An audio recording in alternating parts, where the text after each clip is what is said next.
그 소식을 들은 날부터 우리는 여러분을 위해 계속 기도하고 있습니다. 우리는 여러분이 하나님의 뜻을 분별하게 되기를 기도하고, 또한 하나님께서 영적인 지혜와 총명을 내려주시기를 기도합니다. 그래서 모든 일에 하나님을 기쁘시게 하고 영광 돌리는 삶을 살게 되길 원합니다. 또한 모든 선한 일에 열매를 맺으며 하나님에 대해 더 많이 알아가길 기대합니다. 하나님께서 그의 크신 능력으로 여러분을 강하게 붙들어 주실 때에 여러분은 어떠한 어려움이 와도 넘어지지 않고 참고 견딜 수 있을 것입니다. 우리 아버지께 감사의 고백을 올려드립니다. 하나님께서는 빛 가운데 살아가는 자녀들을 위해 모든 것을 예비해 두셨습니다. 어둠의 세력에서 우리를 구원하셨으며 그분이 사랑하는 아들의 왕국으로 우리를 옮겨주셨습니다. 우리의 모든 죄에 대해 아들의 피로 대신 값을 치르시고 우리를 용서해 주신 것입니다. 자, 우리 가슴에 손을 얹고 믿음을 고백하고 오늘 하나님 말씀 듣겠습니다. 한번 따라해 주시겠어요? 하나님은 나를 사랑하십니다. 나는 그 사랑 안에 있습니다. 하나님은 오늘 나에게 말씀하실 것입니다. 그 말씀에 능력이 있습니다. 그 말씀에 생명이 있습니다. 나의 마음을 하나님께 열겠습니다. 나의 생각을 예수님께 집중하겠습니다. 들은 만큼 변합니다. 들은 만큼 행복해집니다. 사도 바울이 제3차 선교 여행 때 에베소에서 두란노 서원에서 하나님의 말씀을 가르치면서 말씀에 부흥이 있었다고 여러분 배우셨습니다. 아시아 지역에 있는 유대인들과 그리스인들에게 하나님의 말씀이 다 전해졌다라고 얘기를 했죠. 그리고 아마 그때 골로새에서 에베소를 방문했던 에바브라라고 하는 사람이 복음을 듣고 들었던 복음을 자기 고향 골로새에 가서 증거하게 되고 거기에 교회가 세워지게 됐습니다. 어린 교회입니다. 작은 교회입니다. 그러나 복음을 들었던 사람들은 하나님의 공동체, 교회를 이루게 되었습니다. 그리고 그 복음을 받아들였던 사람들 사이에서 누구도 부인할 수 없는 내적인 증거가 나타나기 시작했는데 우리가 지난주에 세 가지로 이야기를 나눴었어요. 그 증거는 무엇이었느냐? 그의 믿음이 예수 그리스도 안에 견고하게 세워졌다는 것이죠. 두 번째는 무슨 증거였죠? 성도들이 서로를 향해서 사랑을 갖게 되었고, 세 번째, 그들의 소망이 어디다 쌓아놨다고요? 하늘에 그들의 소망이 쌓여지기 시작했습니다. 복음을 받은 사람들이 그 안에 드러나는 내적인 증거입니다. 예수 안에서의 믿음, 서로를 향한 사랑, 하늘에 쌓여진 소망. 그런데 이렇게 잘 성장하고 있던 골로새 교회가 위기를 만나게 되었습니다. 그 위기는 뭐냐면 예수만으로 충분하지 않다. 예수를 아는 것도 중요하지만 이 특별한 지식, 우리가 가지고 있는 특별한 신비한 지식을 얻게 되면 당신들이 지금 있는 영적인 수준보다 훨씬 더 높은 수준의 영적인 생활을, 신앙생활을 할 수 있게 될 것이다. 그러니까 그 특별한 지식을 알아야 된다라고 하는 혼합주의 사상들이, 이단 사상들이 골로새 교회 안에 들어오기 시작했습니다. 그리고 이것을 대처하기가 미흡했던 에바브라가, 그리고 교회 리더들이 사도 바울에게 목회적 상담을 요청하게 되고, 사도 바울이 그 문제들을 해결하기 위해서 이렇게 문제를 해결하십시오 라고 편지를 써주는데, 그 편지가 바로 우리가 앞으로 계속 보게 될 골로새서의 내용이 됩니다. 오늘 사도 바울의 편지 내용, 본문을 읽어보면 사도 바울이 골로새에 복음의 증거가 나타나고 있다라고 하는 소식을 들은 다음부터 쉬지 않고 기도하고 있던 내용이 있었다라고 고백하고 있어요. 내가 여러분에 대한 소식을 들은 다음부터 여러분을 위해서 쉬지 않고 끊임없이 기도하고 있는 게 있습니다. 사도 바울이 쉬지 않고 포기하지 않고 기도하는 내용이라면 여러분과 제가 쉬지 않고 포기하지 않고 기도해야 되는 내용이겠죠. 지금 골로새 교회가 당한 위기가 세상 속에서 예수만으로 충분하지 않고 뭔가 다른 게 필요하다라고 하는 거센 도전 앞에 서 있는 것이라면 2016년 대한민국 서울을 살아가고 있는, 교회 쇠퇴기에 살아가고 있는 여러분과 제가 겪고 있는 세속주의의 도전도 예수만으로 충분하지 않다라고 하는 도전인데, 사도 바울의 고백을 배우면 우리가 그 세속주의의 거센 도전을 어떻게 이겨나갈 수 있는지 구별할 수 있게 될 것입니다. 오늘 여러분께서 기도를 배우시는 날이에요. 기도를 대한 설교를 들으면 그 기도는 머리로만 들으면 설교는 실패하는 거죠. 들었던 것을 기도를 통해서 풀어내셔야 돼요. 이번 주 들었던 설교의 내용은 여러분들께서 일주일 내내 기도 가운데 붙들어 놓으셔야 되는, 심으셔야 되는 내용인 거예요. 키워드를 가르쳐 드릴게요. 사도 바울이 무엇을 위해서 쉬지 않고 포기하지 않고 기도하느냐? 지식을 위해서 기도하고 있어요. 성장을 위해서 기도하고 있어요. 능력을 위해서 기도하고 있어요.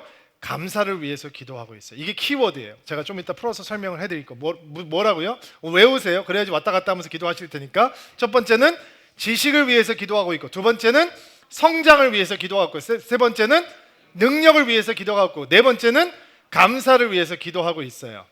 그러면 구체적으로 그 내용이 어떤 내용인지 사도 바울의 기도를 통해서 은혜를 나누어 보려고 합니다. 9절 말씀 같이 한번 읽어봅시다. 시작. 그 소식을 들은 날부터 우리는 여러분을 위해 계속 기도하고 있습니다. 우리는 여러분이 하나님의 뜻을 분별하게 되기를 기도하고, 또 하나님께서 영적인 지혜와 총명을 내려주시기를 기도합니다. 자, 당시 골로새 교회를 혼란하게 하고 있던 사람들이 자신들만이 차원 높은 지식을 가지고 있고, 우리들을 통해서 그 차원 높은 영적인 지식을 알게 되면 더 높은 영적인 수준으로 도달하게 될 것이다 라고 하는 미혹된 사상이었다고 얘기를 했죠. 그러나 사도 바울이 얘기하고 있는 여기 하나님의 뜻에 대한 지식은 그런 특별한 지식이 아니었어요.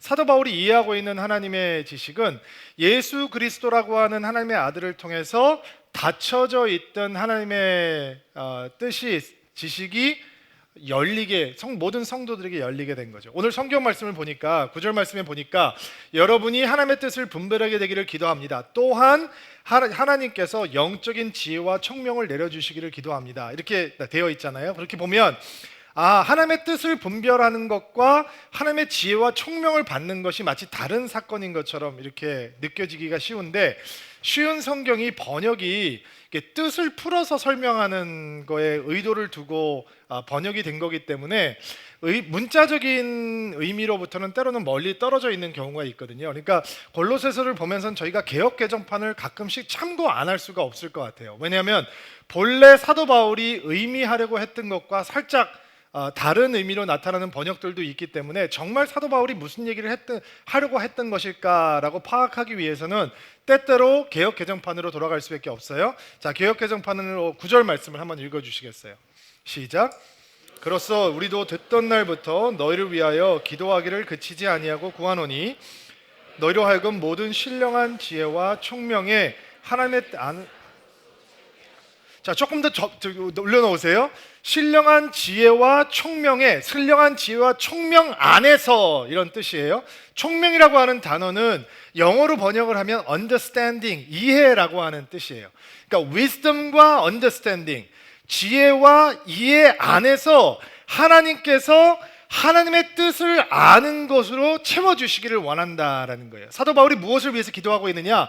나는 여러분이 하나님의 뜻을 알고 분별하는 지식으로 가득하게 되기를 원합니다. 그런데 그 초대교회 이단들이 생각하고 있었던 것처럼 그것은 특별한 지식을 얻을 때만 깨달을 수 있는 것이 아니라 예수 그리스도를 통해서 그 지식은 우리에게 활짝 열려져 있는 지식이기 때문에, 그리고 하나님께서는 선하고 은혜로운 분이시기 때문에 지혜와 총명을 우리에게 주시기 때문에 하나님께서 이미 우리에게 부어주신 지혜와 총명 속에서 하나님의 뜻을 아는 지식으로 충만하게 되기를 원합니다 라고 기도하는 거예요.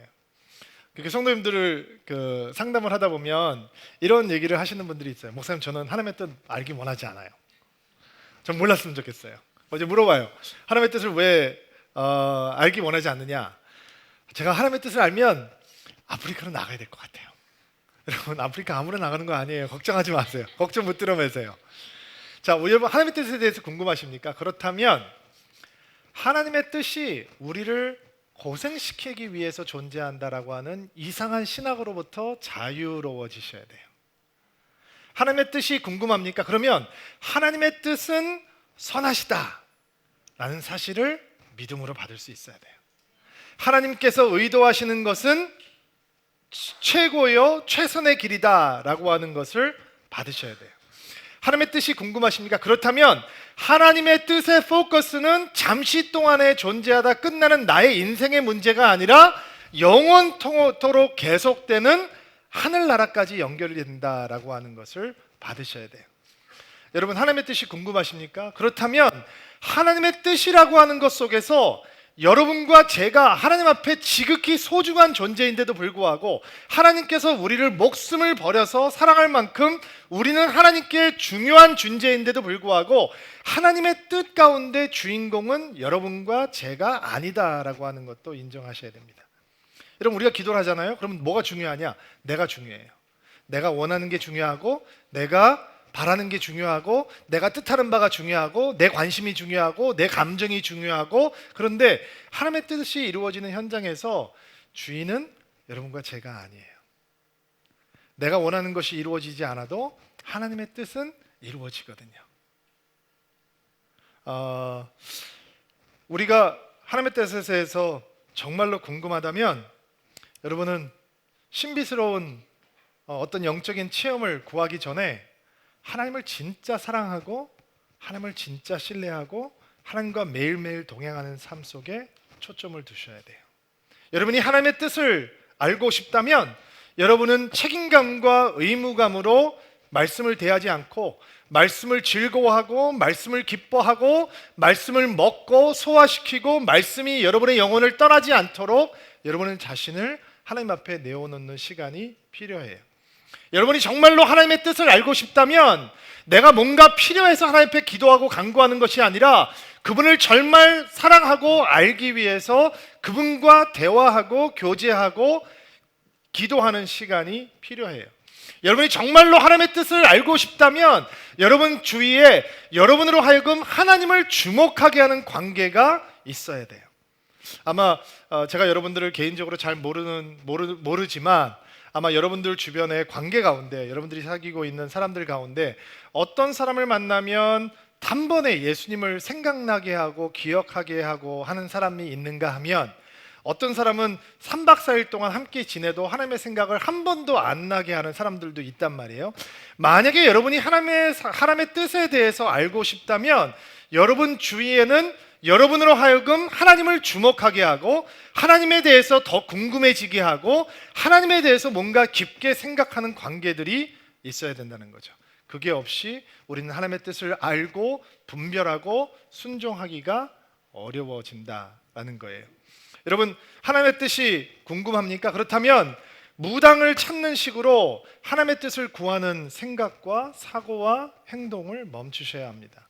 어떤 특별한 은혜를 받은 사람한테 찾아가서 저를 향한 하나님의 뜻이 무엇일까요? 혹은 저희들을 통한 목회자들을 찾아와서 목사님, 제가 이거를 할 수 있고 이거를 할 수 있는데 제가 하나님께서 저를 향해서 주신 뜻은 무엇입니까? 라고 복채를 내놓고 무당을 찾듯이 물어보는 그런 유치한 사고와 영성을 내려놓으셔야 합니다. 하나님 여러분 사랑하십니다. 믿으시기 바랍니다. 여러분은 하나님의 자녀입니다.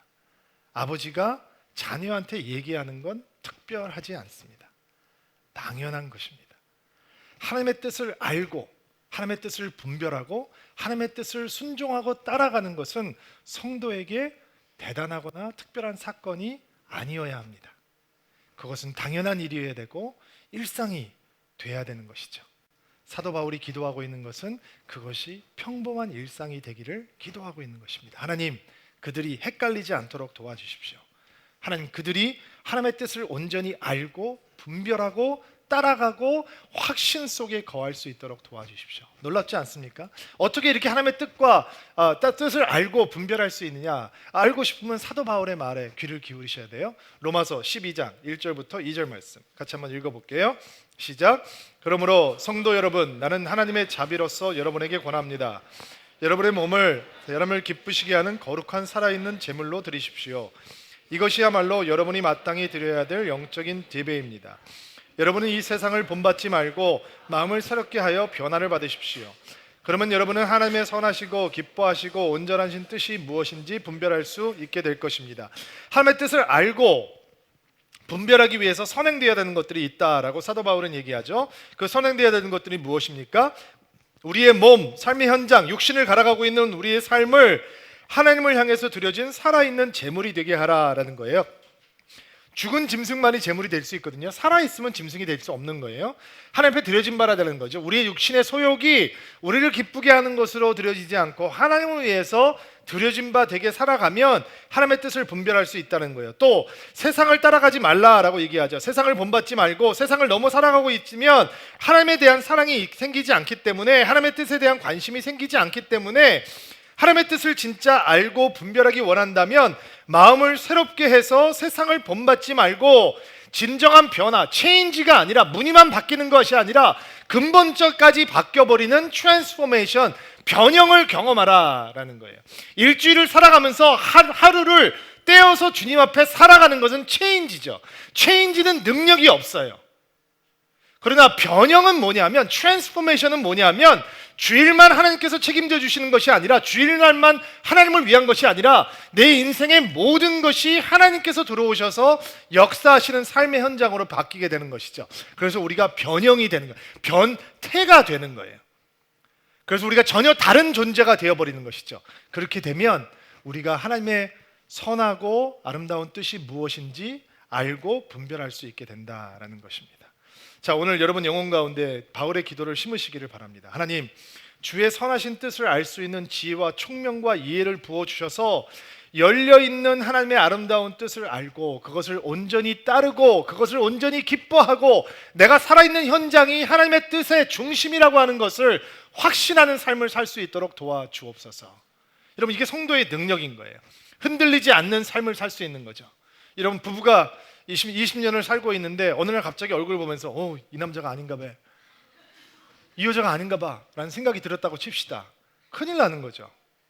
여러분, 직장생활 열심히 하고 있는데 갑자기 이런 생각이 들어와요. 내가 여기 있어야 될 곳이 여기가 아닌가 봐. 여러분, 교회 생활을 하고 있는데 갑자기 서울대학교에 들어와서 예배를 드리는데 하나님께서 나를 부르신 곳이 여기가 아닌가 봐. 그러면 그때부터 모든 게 다 헷갈리기 시작하는 거죠. 은혜는 무엇이냐?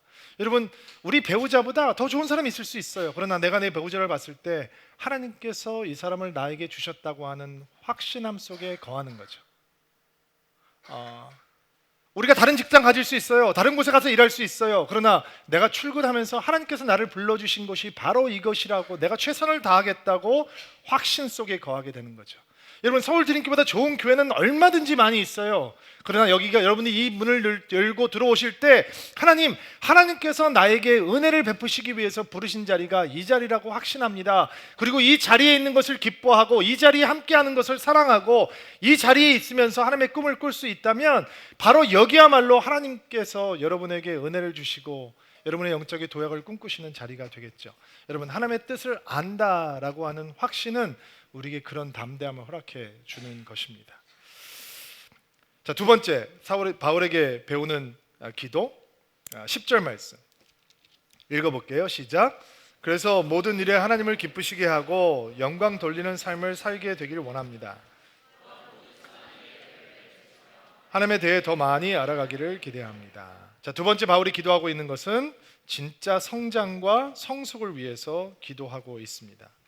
자, 사도 바울에게 하나님의 뜻에 대한 지식으로 충만하게 알게 되면 어떻게 변하느냐? 우리의 삶이 변하게 된다는 거예요. 어떻게 변하느냐? 하나님 앞에 기쁜 삶을 살기를 원하고 하나님 앞에 영광이 되는 삶의 살기를 원하고, 언젠가는 아멘을 하실 거죠. 아멘으로 받으셔야 들어올 텐데, 자, 하나님 앞에 기쁨이 되는 삶이 되기를 원하고 하나님 앞에 영광이 되는 삶이 되기를 원하고 삶의 현장에서 복음의 열매, 성령의 열매가 풍성한 삶을 살기를 원하고 하나님을 알아가기를 더 많이, 더 풍성히, 더 열정적으로 알아가기를 원한다라고 얘기하는, 이게 뭐예요? 성장이죠. 성숙이에요.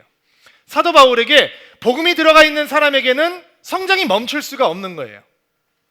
살아있으면, 건강하고 생명력이 있으면 거기에 하나님의 인풋이 들어가면 성장할 수밖에 없는 거죠. 그리고 사도 바울이 보기에 지금 골로새 교회에 있는 성도들이 세상의 이상한 얘기를 들으면서 막 이리 휘청 저리 휘청 하고 있는데, 그들이 휘청휘청하는 것은 그들이 들었던 복음이 잘못돼서가 아니라 그들이 아직 성숙하고 성장하지 못했기 때문에 그들이 흔들리고 있다라고 하는 것을 알고 있는 거예요. 그래서 사도 바울은 당신들이 성장해야 합니다. 성숙해야 합니다. 그래서 예수만 붙들고 예수 때문에 흔들리지 않는 인생을 살아야 합니다 라고 기도하고 있는 거예요. 아마 골로새 교회 성도들이 만났던 세속주의보다 우리가 지금 이 시대에 살고 있는 세속주의가 훨씬 더 무시무시하거든요. 자, 그러면 여러분이 어떻게 세상에 살면서 흔들리지 않는 예수 중심적인 신앙을 가질 수 있느냐? 지금 사도 바울이 얘기하고 있는 그 네 가지를 붙드시면 돼요. 예수 하나님을 기쁘시게 하는 삶을 살고, 하나님 앞에 영광을 돌리는 삶을 살고, 복음의 열매 성령의 열매가 풍성한 삶을 살고, 하나님을 더 깊이 알아가는 삶을 살면 흔들리지 않고 예수 중심적인 삶을 살 수 있는 거죠. 근데 성장이 멈춘 사람들, 성장에 관심이 없는 사람들, 뭔가 영적으로 병에 걸려서 성장이 스탑된 사람들의 특징은 핑계가 많다는 거예요. 이것저것 핑계가 많아요. 왜 그렇게 내가 왜 성숙할 수 없는지, 왜 성장하지 못하고 있는지, 내가 왜 지지부진하게 한지, 그것이 나의 책임이 아니라 늘 다른 사람의 책임으로 넘겨질 수 있다라는 거예요.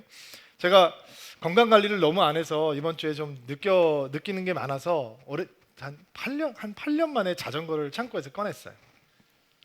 아마 제 자전거 모델이 대한민국에서 그 연도에 나왔는데 이렇게 새거 자전거가 아마 유일할 것 같아요. 사놓고 몇 번 안 타고 이렇게 먼지만 뻘겋게 쌓이고 바람 빠지면 바람 넣었다, 바람 빠지면 바람 넣었다 이러고 오고 있기 때문에 오랜만에 꺼냈어요. 만지를 닦고 다 이 바람을 넣고, 그래서 오늘 진짜 운동해야 되겠다. 감기를 지금 한 달 반을 달고 사는데 이거는 문제가 있다. 기초 체력이 너무 저질이라 이게 면역력이 약해진 거니까 운동을 열심히 해야 되겠다라고 해서 이제 한강에 자전거를 가지고 갔어요. 근데 여러분, 잘 걷지도 않는 사람이 자전거를 갖고 한강에 나갔으니 뭐 예상이 되시죠? 막 5분도 안 탔는데 허벅지는 막 불타고 가슴은 막 뛰고 터져버릴 것 같고, 나는 심장이 몸 안에 있어야 되는데 심장이 몸 바깥으로 나오려고 그러는 것 같고 뭐 너무너무 힘들더라고요. 근데 한강을 이렇게 달리다 보면 자전거를 타는 분이 굉장히 많거든요. 굉장히 많은데 지나갈 때 그냥 저는 따르릉 올리는 게 있어요. 왜냐면 뒤에서 말하면 앞에 있는 사람이 자존심 상하니까 저는 다른 사람을 배려하기 때문에 뒤에 따르릉 하는데 있는 사람들이 뒤에서 얘기를 하는 거예요. 지나갑니다, 비켜주세요, 이렇게 얘기를 하는 거예요. 그래서 뒤에서 너무너무 자존심 상해서 오른쪽으로 딱 비키면서 지나가는데 땀을 뻘뻘 흘리고 있는데 누가 지나갑니다, 비켜주세요 얘기를 하는 거예요. 그래서 제가 오른쪽으로 좀 댔어요. 그리고 사람이 지나가더라고요. 뒤태를 보는데 와, 몸이 뭐 뒤태를 봐도 예사롭지 않아요. 뭐 허벅지와 이 종아리에 군살 하나 없고 막 시까맣게, 그래서 저는 생각했죠. 저를 추월하고 가는 사람을 보면서 자전거를 한 10년 이상 탄 고수의 30대 청년인가 보다. 제가 혼자 생각을 하는 거예요. 조금 있다가 또 땀을 뻘뻘 흘리면서 지나가고 있는데 누가 뒤에서 또 얘기해요. 죄송합니다, 지나가겠습니다. 그래서 저는 또 자전거를 오른쪽으로 비키고 지나가게 했어요. 이번에는 근데 옷도 제대로 갖춰 입진 아저씨가, 내가 보기에는 몸도 나보다 훨씬 넉넉하고 얼핏 보기에는 나이도 저보다 많은 것 같은데 힘도 하나도 들이지 않고 저를 추월해 가는 거예요. 그래서 저는 생각을 하는 거죠. 저 자전거 굉장히 좋은 자전거인가 보다. 나도 저 자전거로 바꿔야겠다. 조금 있다 또 땀을 뻘뻘 흘리면서 정말 고생하면서 가고 있는데 이번에는 남자 목소리가 아니라 여자 목소리가 들리는 거예요. 죄송합니다, 지나갈게요. 그리고 여자가 쑥 하고 지나가요. 저 마음속에 생각하는 거죠. 저 여자 독한 여잔가 보다. 성장이 없으면 늘 핑계대요. 여러분, 성숙해야 합니다. 성장해야 됩니다. 목사님 너무 바빠서요. 제가 지금 직장 생활 중이라서요. 제가 승진을 꼭 해야 되기 때문에요. 지금 신혼이라서요. 아이가 어려서요, 목사님. 목사님 이 나이에 무슨 성장입니까? 지금까지 이렇게 왔는데. 늘 성장이 멈춘 사람들, 성장에 관심이 없는 사람들은 핑계가 많아요. 하나님을 더 깊이 알아가십시오. 나도 좋은 교회 만나면, 좋은 목사 만나면, 좋은 셀 만나고 스몰 그룹 만나면 나도 성장할 수 있었을 텐데, 그러나 사도 바울이 우리에게 가르쳐주고 있는 기도는 성도가 성장에 대한 열정이 멈추는 순간 우리는 세상의 도전으로부터 우리 스스로를 지켜낼 수 없다라는 것입니다. 여러분, 상상해 보십시오. 거룩한 상상력을 통해 우리 여러분과 제가 진짜 성장하기 시작했습니다. 진짜 성숙하기 시작했습니다. 여러분과 저의 삶의 목적이 하나님을 기쁘시게 하고 싶다라는 것이 됩니다. 여러분의 삶의 의미가 우리 하나님께 영광이 되고 싶다라고 변하게 됩니다. 우리의 삶의 간증이 성령의 열매가 가득한 것이 됩니다. 우리의 삶의 열정이 하나님을 더 많이 알아가는 것이 됩니다. 가슴이 뜨거워지지 않습니까? 우리 삶 속에 그런 성장이 이루어질 때 우리는 교회 오는 것으로 만족하지 않습니다. 양육 프로그램을 하는 것으로, 직분자가 되는 것으로, 섬기는 사역이 있다라고 하는 것으로 우리는 만족하지 않습니다. 성장의 맛을 본 사람들은 우리가 그리스도의 장성한 분량까지 커가는 것을 기대하고 소망하는 것입니다. 여러분 새가족반 하셨나요? 아직 새가족반 못하신 분들은 하실 수 있게 되기를 바라고요. 함께 꿈꾸는 드림인들이 되기를 바랍니다. 새가족에 오시면 수료식을 할 때 교육 과정을 진행하면서 저희들이 여러분에게 이런 말씀을 합니다. 여러분이 있는 그 모습 그대로 여러분을 받아들이겠습니다. 부족하면 부족한 대로, 넘치면 넘치는 대로 여러분을 받아들이겠습니다. 그러나 우리의 목표는, 우리의 목적은 여러분이 그 자리에 머무르지 않는 것입니다. 여러분이 성장하는 것입니다. 성숙하는 것입니다. 여러분이 예수를 향한 사람으로 바뀌게 되는 것입니다. 여러분의 인생의 주인이 예수 그리스도가 되고 여러분의 인생의 목적이 예수 그리스도의 나라를 위한 것이 되게 하는 것이 저희의 목회의 목적입니다. 여러분이 교회 많이 나오게 하는 것이 우리의 목적이 아니라 여러분이 예수 닮은 사람이 되게 만드는 것이 우리 목회의 목적입니다. 우리 교회에 많은 부목사님들이 계시는데 신목사님과 저의 목회의 목적은 그분들이 언젠가는 저희들보다 더 훌륭하고 뜨거운 목사들이 되어주기를 바라는 것입니다. 우리는 성도들이 성장하고 성숙해 가는 것을 원합니다. 어떤 사람으로? 하나님을 기쁘시게 하는 사람으로, 하나님을 영광 돌리는 사람으로, 복음의 열매로 충만한 사람들이 된 사람으로, 그리고 하나님을 더 깊이 알아가는 사람으로 커가고 성장해가는 은혜가 있게 되기를 바랍니다. 이번 주에 설교 준비를 하면서 저는 여러분들을 위해서 이렇게 기도하고 준비했습니다. 하나님, 오늘 설교를 듣다가 갑자기 성령께서 주시는 거룩한 불만족에 사로잡힐 수 있도록 도와주십시오. 드림인들이 갑자기 말씀을 듣다가 이렇게는 안 되는데, 이렇게 믿는 것도 아니고 안 믿는 것도 아니고 뜨겁지도 않고 차지도 않고 이렇게 미지근하게 이렇게 그냥 플랫하게 가는 거는 아닌데, 하나님, 내가 더 뜨겁게 주님을 더 많이 알고 주님 앞을 더 기쁘게 해드리고 주님을 더 영광스럽게 하고 내 삶에 성령의 열매가 풍성하게 맺히는 삶 될 수 있도록 도와주십시오. 하나님, 007처럼 내가 예수 믿는 사람인지 예수 안 믿는 사람인지 세상 사람들이 구별하지 못하고 사는 인생이 아니라 어디 가든지 십자가의 영광으로 충만한 인생, 나는 그런 인생을 살기를 원합니다. 하나님, 내가 그렇게 되기를 원합니다 라고 하는 이런 열정이 오늘 말씀을 듣는데 여러분들에게 생기게 도와주옵소서 기도하고 왔습니다. 여러분, 그런 거룩한 분만족이 여러분 가운데 있게 되기를 바랍니다. 여러분, 생명력이 있는 사람은 성장할 수밖에 없습니다. 절대로 만족하지 마십시오. 목사님, 지금도 열심히 하고 있습니다. 그래도 그렇지만 만족하지 마십시오. 하나님, 저는 아직 은혜를 못 느껴서 더 열심히 하고 싶은 마음이 없는데요. 좋습니다. 여러분을 위해서 기다리고 중비하고 중보하고 그리고 여러분을 열심히 격려하겠습니다. 그러나 그 자리에 안주하지 마십시오. 신앙생활을 한다라고 하는 것은 끊임없이 성장하고 끊임없이 자라는 것입니다. 그것을 위해서 사도 바울이 기도하고 있다는 거죠. 하나님, 내가 성장하고 성숙할 수 있도록 도와주옵소서. 그것이 여러분의 기도가 되길 주의 이름으로 축복합니다. 11절 말씀, 세 번째 기도 읽어주시겠어요? 시작. 그의 크신 능력으로 여러분을 강하게 붙들어 주실 때에 여러분은 어떠한 어려움이 와도 넘어지지 않고 견딜 수 있을 것입니다. 자, 바울이 능력을 위해서 기도하죠. 보통 능력이라고 얘기하면 은사, 기적과 이사 이런 것들을 떠올릴 거예요. 신비한 성령의 은사들을 떠올리기도 하겠죠. 사도 바울이 다른 서신서를 보면 그런 신비로운 능력을 사모하라 라고 가르치고 있는 부분도 나와요. 그러나 골로새서 1장 11절에서 얘기하는 능력은 그런 능력이 아니에요. 어떤 능력이냐, 11절 말씀 다시 보세요. 여러분은 어떤 어려움이 와도 넘어지지 않고 참고 견딜 수 있을 것입니다. 무슨 능력이냐? 어려움이 왔는데 참고 견딜 수 있는 능력이에요. 사도 바울이 믿음의 위기 속에 들어가 있는 성도들을 보면서 나는 여러분이 어떤 어려움이 와도 그것을 참고 견디는 능력으로 충만해지기를 원합니다 라고 기도하고 있는 거예요. 그런데 사도 바울의 서신서를 보면 이 참고 견딘다라고 하는 단어를 표현하기 위해서 두 다른 단어를 선택해서 쓰고 있거든요. 쉬운 성경에는 그게 드러나지 않죠. 개역 개정판에는 그 차이점을 명확하게 볼 수 있어요. 11절 말씀을 개역 개정판으로 한번 읽어보세요. 시작. 기쁨으로 모든 견딤과 오래 참음에 이르게 하시고. 자 보세요. 영광의 힘을 따라서 모든 능력으로 충만하게 하시며 기쁨으로 모든 견딤과 오래 참음. 그러면 견딤이라고 번역되어 있는 단어와 오래 참음이라고 번역되어 있는 단어가 다를 거 아니에요. 그러면 사도 바울이 이 단어를 그냥 쓴 거냐? 아니죠. 의도적으로 골라서 썼다는 거죠. 여기에서 얘기하고 있는 견딤이라고 하는 단어는 무슨 의도를 가지고 쓴 거냐? 어려운 상황 속에서 무너지지 않고 뚫고 나갈 수 있는 견딤. 그러면 오래 참음이라고 하는 것은 뭐냐? 힘들고 어려운 사람들을 만났는데 그들 때문에 무너지지 않고 일어날 수 있는 오래 참음.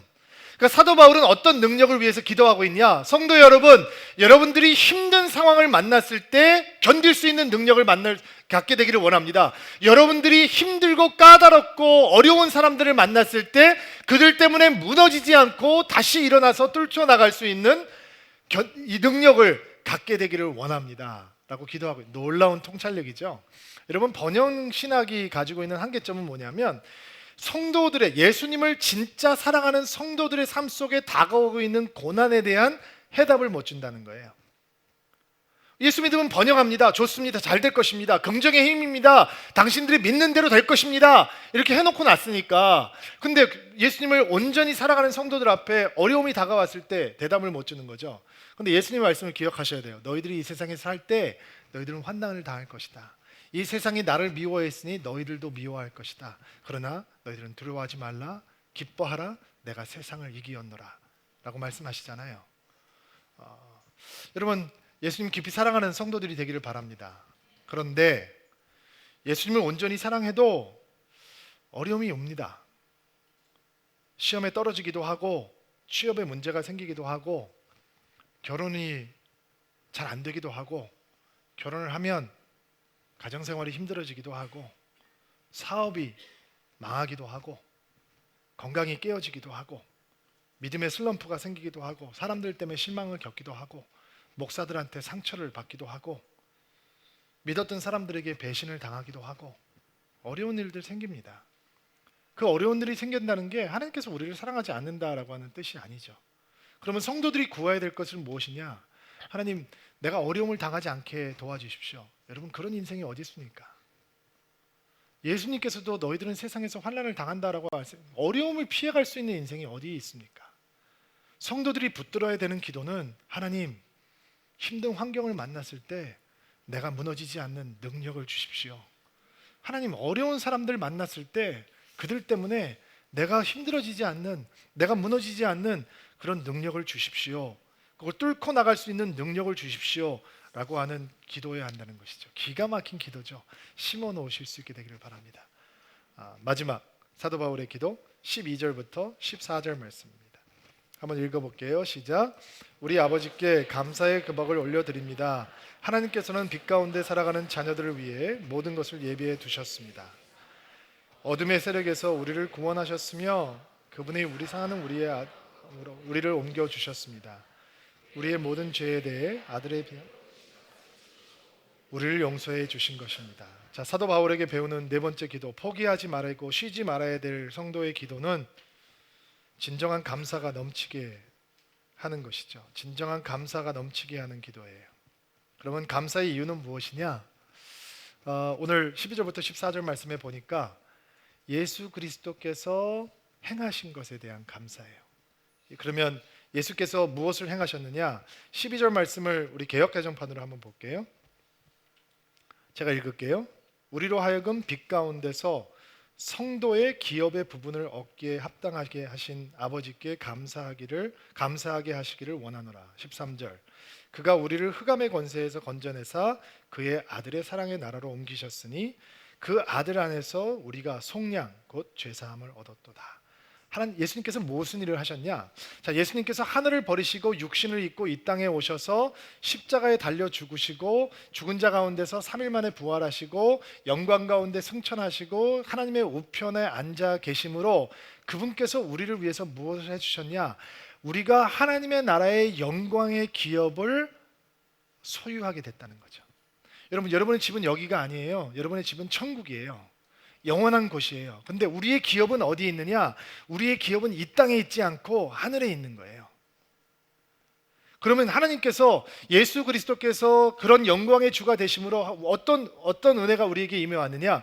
우리가 흑암 속에 있다가 빛에 거하게 되었고, 세상 속에 속해 있다가 하나님의 나라에 거하게 되었고, 하나님으로부터 원수된 사이였는데 하나님의 자녀가 되었고, 우리가 완전히 하나님으로부터 멀리 멀리 떨어져 있던 사람들이었는데 하나님 앞에 의롭게 되고 죄사함을 받아서 속량을 받게 되었, 구속을 한번 받게 되었다라는 것이죠.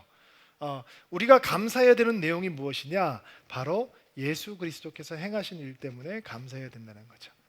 가슴이 안 와닿죠? 왜? 우리는 예수 그리스도 이름을 들으면 너무 많이 들었던 이름이기 때문에 무덤덤해요. 십자가 하도 많이 보고 살기 때문에 무덤덤해요. 사도 바울이 무슨 얘기를 하고 있는 걸까요? 예수만으로 충분하지 않다라고 하는 이야기를 듣고 있는 골로새 성도들에게 당신들이 기억해야 되는 것은 예수 그리스도께서 행하신 일 때문에 날마다 감동하고 감격하고 감사로 넘치는 삶이 되어야 된다라는 거예요. 가끔씩 성도들이 이런 얘기를 할 때 재밌게 들어요. 목사님, 저 오늘 너무 급해서 백화점에 갔어요. 백화점에 갔는데 너무 급해서 가기 전에 기도했어요. 하나님, 가장 엘리베이터에 가까운 자리에 주차 공간이 생길 수 있도록 도와주세요. 이렇게 기도했다는 거예요. 딱 갔는데 주차장 바로 앞에서 누가 깜빡깜빡하고 뒤로 나오더래요.